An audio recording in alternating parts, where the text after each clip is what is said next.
Imagine an industry that spent literally centuries meticulously printing sacred texts, just suddenly thrown headfirst into the chaotic, fast-paced digital age. Well, welcome to this explainer. Today we're exploring the future of religious publishing.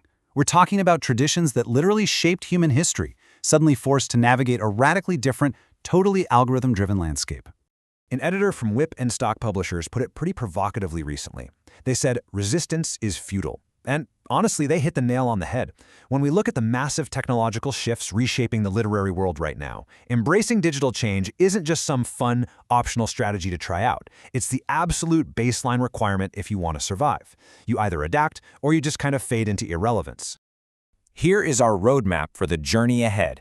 We'll be hitting 1. The publishing battlefield, 2. Filter, frame, amplify, 3. The religious microcosm, 4. The phygital future, and finally, 5.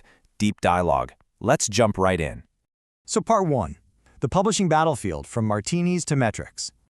To really grasp where we are right now, we have to look at how drastically the publishing world has changed. Just look at the golden age on the left, which Michael Korda describes in his memoir, Another Life. This was entirely a relationship business. We're talking multi-million-dollar deals sealed over legendary 3-martini lunches. It was driven by charm, an editor's sheer gut instinct, and, let's be honest, their unique ability to manage the massive, fragile egos of literary giants. Now compare that to the Amazon age on the right. Jeff Bezos, as detailed in The Everything Store, completely terraformed this landscape.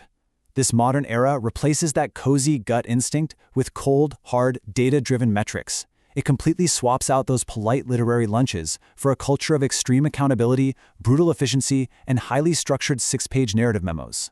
Man, it's hard not to imagine the sheer anxiety of those old-school editors suddenly having to trade their martinis for a spreadsheet, right? And Jeff Bezos' crew didn't just stop there. Amazon essentially weaponized their concept of customer obsession through this brilliant, self-reinforcing flywheel. The logic is simple but brutal. Lower prices attract more customers. More customers bring in more third-party sellers, and then more sellers expand the overall selection, which drives those prices down even further.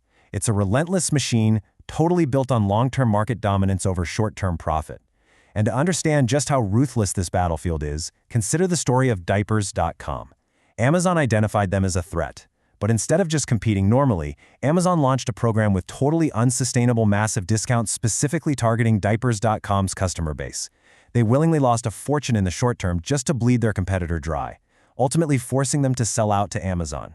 That aggressive, take-no-prisoners environment, that is the exact battlefield modern publishers, even the religious ones, are operating on today. So, to survive this intense environment, we have to understand the hidden mechanics of publishing. Sociologist John B. Thompson reveals that publishing is essentially a field. It's a complex social environment governed almost entirely by the management of extreme financial risk. Because the reality is, most books actually fail to earn back the money publishers advance to the authors. So, because of that massive risk, the system relies heavily on literary agents acting as the ultimate gatekeepers. And they operate less on pure literary merit and way more on the accumulation of what Thompson calls symbolic capital. Think of symbolic capital as prestige, things like a history of prestigious literary awards, an author's pre-existing fame, or widespread critical acclaim. Publishers use that symbolic capital to de-risk their investments, leaning on established networks rather than taking a gamble on the unknown. Moving on to Section 2. Filter, frame, and amplify, the timeless engine. Enter Michael Basker's brilliant theory from his book, The Content Machine. He argues that even though the containers are shifting from physical books to digital screens, and the gatekeepers are totally changing, the fundamental core of publishing remains unchanged. At its absolute core, publishing relies on 3 timeless functions. First, you filter. You act as a gatekeeper, sifting through an endless sea of noise to select what actually has value. Second, you frame. You package and position that selected content, giving it branding, context, and a specific format to make it desirable to an audience. And third, you amplify. You distribute and market it to the public so they actually see it. Now, it is honestly incredible to realize that 500 years of technological advancement hasn't really changed the underlying human psychology of how we consume validated information. Think about the Gutenberg Bible. The church acted as the ultimate filter, deciding what was canonical. The beautiful Gothic type and heavy leather binding, that was the frame, signaling reverence and authority. And the revolutionary printing press was the amplifier. Well, flash forward hundreds of years later, and a modern digital scientific journal does the exact same thing. Peer review is the filter, The standardized PDF format and the prestigious university brand act as the frame, and global digital databases are the amplifier. The technology completely morphs, sure, but the core engine of publishing, how we validate and share human knowledge, remains completely identical. Which brings us to Section 3, the religious microcosm. Crisis in Hong Kong. Using Hong Kong Christian publishers as a proxy, we see a massive existential threat currently unfolding right now in the religious publishing space. They're seeing a severe, undeniable downward trend in annual sales. Why? Well, mostly because they are largely stuck in the old product-centric model. They rely heavily on selling physical books in literally one of the most expensive real estate markets in the entire world. I mean, think about it. When your business model requires storing thousands of heavy physical books in a dense urban environment where warehouse space costs an absolute premium, you are fighting a losing battle. Combine those astronomically high operational costs with a global shift toward digital media consumption, and you can instantly see why these traditional publishers are incredibly vulnerable. They have to change or they will simply fold. All right, Section 4, building a digital community from product to people. To not just survive, but actually thrive in the 21st century, the strategy has to shift dramatically. You really have to move from a purely product-centric business to a community-centric media ministry. The old model, as we know, relied on single physical book transactions and bulk sales to churches. But the new model? It diversifies completely. It focuses on audiobooks, digital access passes, curated subscription boxes, and creating what we call a phygital hub. Now, if you haven't heard that term, phygital is simply the seamless blending of physical and digital experiences. By integrating online resources with in-person community building, publishers can generate recurring, predictable revenue, rather than just crossing their fingers and hoping a single book becomes a bestseller. Let's look at how a publisher actually builds this direct-to-consumer phygital community. It's not just a checklist, it's a total reinvention. First, creating multimedia content, like podcasts from local authors, allows people to engage on their commute, not just when they miraculously find time to sit and read. Second, leaning into hyper-local bilingual resources, like, say, creating rich Cantonese audio content, unlocks a massive opportunity to reach an untapped global diaspora. That is something physical books could never easily do. Third, launching digital subscriptions creates a reliable Netflix-style revenue stream.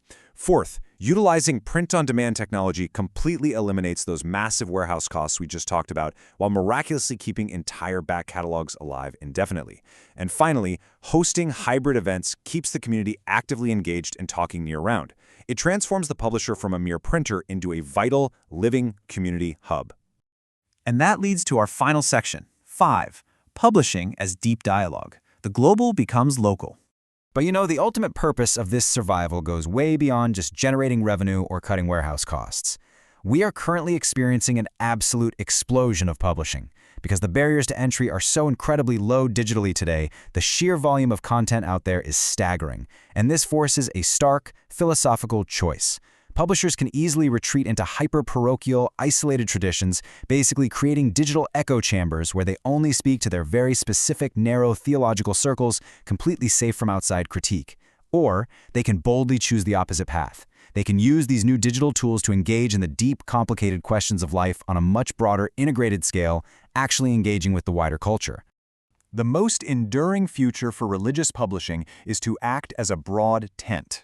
It should be a safe, structured container where diverse global faiths, Christian, Islamic, Jewish, Buddhist, Hindu, can enter into deep, meaningful dialogue. The global has truly become local, and our problems are increasingly shared. The most impactful publishers are going to be the ones who nurture their specific faith communities, absolutely, but simultaneously bring them into contact with their neighbors. They can use their platforms to reflect on shared human crises, issues of global migration, tolerance, and the really complex ethical changes driven by new technologies. Fostering that deep cross-cultural understanding, that is the highest possible calling of the publisher's frame and amplifier. The tools to filter, frame, and amplify have literally never been cheaper, but at the same time, the noise has never been louder. So in this new era, how will you use these timeless principles to ensure your community's voice doesn't just add to the noise, but actually sparks meaningful dialogue? Something to think about.